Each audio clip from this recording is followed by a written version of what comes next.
Hey, everybody, I'm Chris Joslin, Executive Director of the Bluegrass Music Hall of Fame and Museum and Romp Festival right here in Owensboro, Kentucky. And got a special guest today, and I've been looking forward to this. But we have Rhonda Vincent with us today. Rhonda, how you doing? Welcome. I am doing great. Great to be here. Yeah, absolutely. Well, we're so stoked about your concerts coming up here on March the 19th. They're going to be doing two shows. We're going to talk a little more about that. But before we get to that, you've had a lot going on. I mean, you were recently inducted as the newest member of the Grand Ole Opry. That was on February 6th. So I can only imagine that for most artists, this is like the pinnacle. This is like the highlight. I mean, how did it feel that night? I know you've performed on the Opry many times, but how did it feel that night standing in the circle as the newest member of the Grand Ole Opry? Well, you know what? It was an amazing experience. The invitation was on February 28th of 2020. So 343 days later, there was a lot of historic moments involved, like waiting. It's the longest anyone had ever waited to become a member, to be inducted. So it was like, oh, finally, Yeah, and the right. crazy thing, there was an induction date set for March 24th of 2020. And people, I would get messages. It's like, does this mean you're not going to be a member?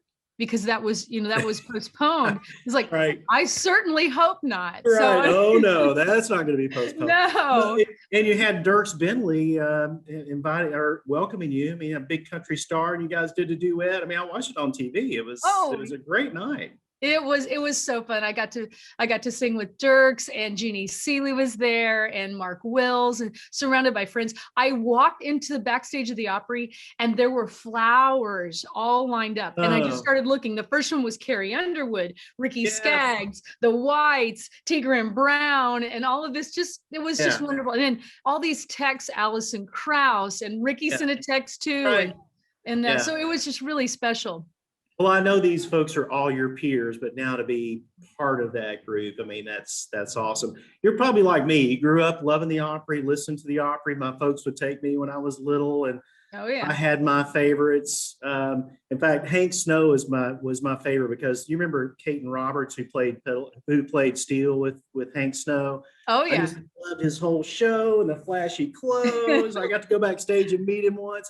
So growing up, I mean, looking back on that, did you have a favorite Opry member? Is there anybody that stood out for you as a kid when you go to the Opry that you just love seeing them at the Opry?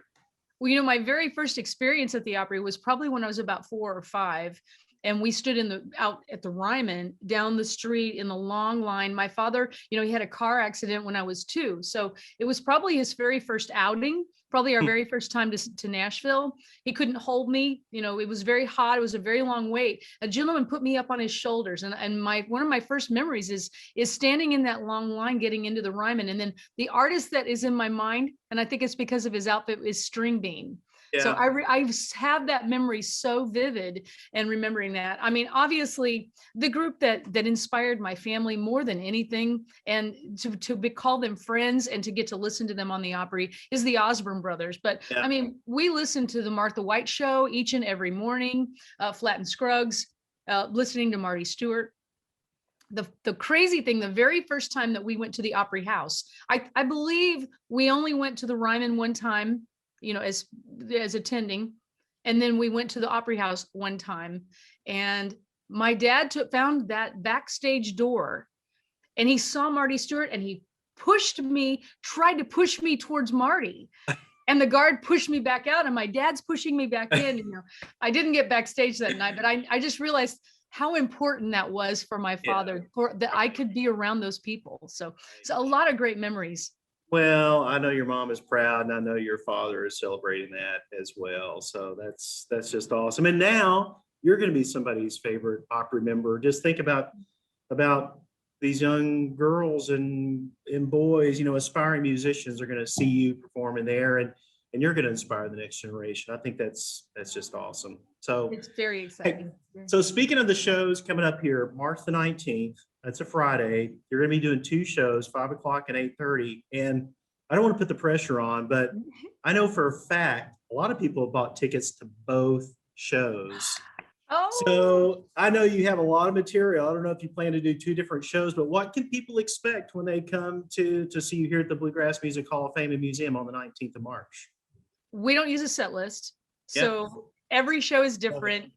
We try, and when we're playing two shows like that, we try not to repeat any songs. I mean, unless someone says, I have to hear this and I wasn't here for the other show. So I would just really like to hear that song again. And we're going to be doing new songs because we have a new project. I think it's something I've been working on now for the last couple of years. So it's number one, it's just exciting to play. It's the guys, there's this renewed energy. We're so thrilled to be back out Yeah. on the road. We played Right. our first festival, in February. It was so well attended. It was in Florida. It was Yep. outside. It was well attended. I did, the normal signing over an hour and a half. I stood out there in heels, signing and talking to folks. So it's no different. We feel like we're back on the road. Yeah. They might be a one day tour each weekend, but we are Yeah. thrilled to be there and to do new music, to do a different show. So yes, come to both Yeah. shows. It'll Yeah. be different. Well, I can tell there's already a lot of energy and folks are really excited about your being here again in March. Speaking of that, I mean, you're no stranger to Owensboro and the Hall of Fame. I know you played Romp Festival here in Yes, we Owensboro, have. our festival in 2019. You played here at the new Hall of Fame in Woodward Theater in early 2019. You were the co-host of Bluegrass Now, the PBS special that was taped here in December of 2019. So you're no stranger to being here at the Hall of Fame. Clearly, you're one of the artists that is playing a critical role to help us launch this as a bluegrass destination. And I appreciate your excitement, your enthusiasm for what we're doing here. What are your thoughts about our new digs in general and about Owensboro, Kentucky, since you've really engaged here in the last couple of years? Well, it's exciting that it's like having a home. Like I feel like I have a residence there now. I've been there so much, I guess maybe Right. I do. Yeah, that's great. But it is like, I mean, you can go to other places, but to know that you all have the very same interest, the same passion for this music, Yeah. that's the exciting thing, that you get to come to Owensboro and you're all on the same page. You might go someplace. Here's the interesting thing that is, as we travel around the country, I'll have it'll be the husband or the wife. One of them will say, yeah, I'm not really a bluegrass fan, but I like your music. Right. So they might not have this, but when we come to Owensboro and we're coming to the Bluegrass Hall of Fame and Museum, we are all sharing the same love. You know how that is? It's almost like if you go to a convention, no matter what it is, it's like we are celebrating Right. bluegrass music. So Like-minded people. when you come to Owensboro, it's become synonymous with Owensboro. We're here to celebrate bluegrass Yeah. music. Yeah, you're right. And how important, I know, like with the IBMA, they've got the great event in Raleigh. There are festivals all over the country. Why do you think it's important for bluegrass music to have kind of a permanent address, an anchor, an archive, a destination, a home? I mean, why do you think it's important for bluegrass music to have a permanent address like this? Well, it's just like when you go home. There's a comfort and there's just this love. It's like I am home. I'm sharing this music, and it's important for kids that come there. That from now on, I mean that memory of going to the Ryman and to the Opry for the very first time. The same thing. It might be someone walks into the Bluegrass Museum and says, you know what? I love this. There might be this epiphany of, this is what I want to do. That's the way my daughter Sally, she grew up around it. It wasn't any stranger to her, but one day she said, Mom, I do have bluegrass in my blood. It's like, well, I thought that, but I wasn't sure for a while. We've just been waiting on you to say that. That's awesome. I know I was. So that's what you hope. We hope that, people, and, Sharon Dalton is from Somerset. And she has spent a lot of time there, and she's bringing a big group to our show on March 19th. But she said, we've been spending a lot of time there. So I think it's just like having a home of any sort, but for bluegrass music, that's become the home of bluegrass music. Well, for you and me both, at the end of the day, the music is what energizes everything. I can tell you're excited about new music. Tell us about the new project that you guys have been working on. Well, the most unlikely thing, it was during the pandemic, the quarantine, it was March 9th of 2020 that we all came off the road. We came back from California, had no idea we weren't going to see each other. We thought, it'll be maybe a couple of weeks. Then a couple of weeks went into several weeks and several months. And I called the guys and I said, hey, I'm going to be in Nashville. Let's get together and record. I could tell they were all a little hesitant. They like to, before we record, know the songs and have done them on sound checks and maybe on the show. Yeah. But we went in, I had the songs ready and I went in and basically, we recorded by saying, I'm going to introduce the song. We played through it and then we recorded it. Yeah. We did this for 2 days. And Hunter afterwards, he said, I really thought this was the worst idea you had ever had because we have not been playing. We've not seen each other. We don't know the songs. There was an energy and a renewed spirit because we were so excited to get together again and these new songs. And so I'm so proud of the band. I feel like this is a career album because we work so hard. The vocals, just singing on those. Doing some unlikely material. There's brand new songs. Right. There's kind of an Opry thread. There are 3 that were written by Opry members, but I did a bluegrass version and I could not find, you know what? Maybe you can research this. Yeah. I did a bluegrass version of Unchained Melody and I could not find any that had ever been recorded. Yeah. Well, it took me 12 hours just to sing this one song. I worked for 6 hours on the evening till I could not sing anymore. Went to bed, woke up the next day and sang another 6 hours. So just some really landmark, I feel like we've worked so hard on this and I am so proud of it. I think it's going to be called Music Is What I See. And I cannot wait to reveal the songs. Yeah, that's great. Well, we can't wait to hear some of that when you're here on the 19th. I often say that here at the Hall of Fame, we're a lot of things. We're a cultural center. We're a concert, we're an educational center, research center, we're a destination, we're cultural tourism, but live music energizes everything that we do. And so would you do a song for us? It can be from the new record, it can be something tried and true, but would you sing a song for us?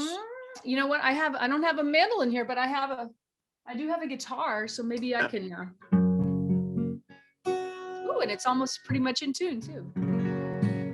I could dedicate this to the museum because it's called You Beat All I've Ever Seen. I've looked the world over in search of a dream for someone who cares just for me. My heart was in chains, but your set me free, darling. You beat all I've ever seen. A million tomorrows won't change how I feel. There's nothing or no one in between. The love that you give is so precious and real, 'cause you beat all I've ever seen. If you were to follow my footprints through life, they'd lead to the arms that hold me tonight. All the world's wonders mean nothing to me, 'cause you beat all I've ever seen. All the world's wonders mean nothing to me, darling. You beat all I've ever seen. Yay! That's awesome. Tell me where that song came from. Where'd you find that? Well, I recorded that long, long ago. Never in Bluegrass though, Yeah. but I just love that song. It's like the perfect anniversary song. We do it occasionally when we get requests for it, and singing the songs. I usually play the mandolin, so there's certain songs that I play Right. guitar on. That's one of my favorites. If I'm going to sing and play with the guitar, that I love to sing, and I love it has a great message to it too. Yeah, that's great. It all starts with a song, right? A great song and a great voice, and you can change the world. That's awesome. Yeah. Hey, as we wrap up, I know there have been a lot of challenges, obviously, in the last 12 months or so in the industry. Personally, we're all affected, but I know there's an optimism as we turn the corner here into 2021. What are your plans for 2021? What are you excited about? What's coming up, especially that you're really excited about that you'd like to share about 2021? I think more than anything is to seeing our tour dates. When we get to the middle of the year, we're back to pretty much a normal schedule. We're hoping that those I mean, here in Missouri, where I live, they've shut down the COVID ICU.